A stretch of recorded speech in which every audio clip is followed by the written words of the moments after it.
Hello દોસ્તો, તો કેરી લઈને હવે નીકળી ગયા છીએ. લગભગ કેરી કેટલી લીધી હર્ષ? 6 પેટી. 6 પેટી કેરી લીધી. તમે તમને ડેકિંગ બતાવી મૂકી દીધી છે.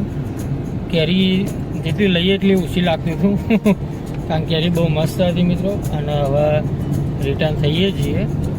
અને કેરી હજી થોડી કાચી છે. એમને કીધું કે 4-5 દિવસમાં બધી પાકી થઈ જશે. પાકી લઈ જશો તો એક દિવસમાં કવાશે અને બગડી જશે.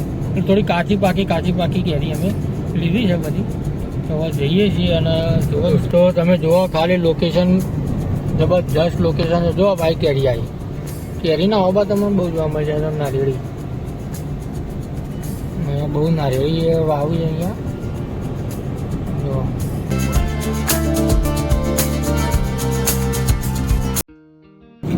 હલો દોસ્તો, તો જો આ કેરી બેરી લઈને હવે રિટર્ન થઈએ છીએ. જો આ કેરી જેટલી લીધી છે, તો 1 2 3 4 5 6 અને પાછળ ડેકીમાં આપણે કેરી મૂકીને અલગ લગભગ 8 થી 9 બોક્સ કેરી લઈ જઈએ છીએ.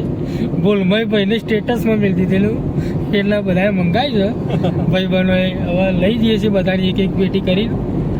હવે મિત્રો હવે જઈએ છીએ કારણ કે જો સમય થયો છે લગભગ 4 વાગી ગયા છે. વિસનગર પહોંચતા અમારા લગભગ 12-1 વાગી જશે. અને હજી એક વસ્તુ તમને જોરદાર કહું, જમવાનું બાકી હતી અમારે. બપોરના તમને મોજ કરાવીએ. જમ્યા જ નહીં બપોરે. હવે શાંતિથી જમીએ કારણ કે ફર્યા, નાસ્તો કર્યો ને એવું બધું કરી લો. પ્રોપર જે જમવું પણ એ જમ્યા જ નહીં. પ્રોપર હવે તો ગીરનું કાઠિયાવાડી મેનુ ખવડાવીએ. ગીરનું કાઠિયાવાડી મેનુ હર્ષભાઈને જોઈ છે દેવલિયા ગામમાં. એવું છે એમ. તો જઈએ અને ત્યાંનું તમને વાતાવરણ છે, કેવું છે, કેવું જમવાનું છે, બધું બતાવીએ તમને. જઈએ છીએ શાંતિથી. પણ અહીંયાની કેરીનો સ્વાદ જ કંઈક અલગ છે મિત્રો. બહુ મજા આવી જાય છે.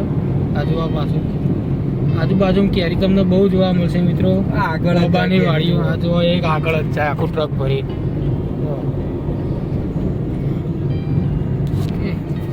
તો મિત્રો મળીએ હવે શાંતિથી આગળ. જમી લઈએ પહેલાં. ઓકે.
રાજકોટ 156 કિલોમીટર મિત્રો બાકી છે.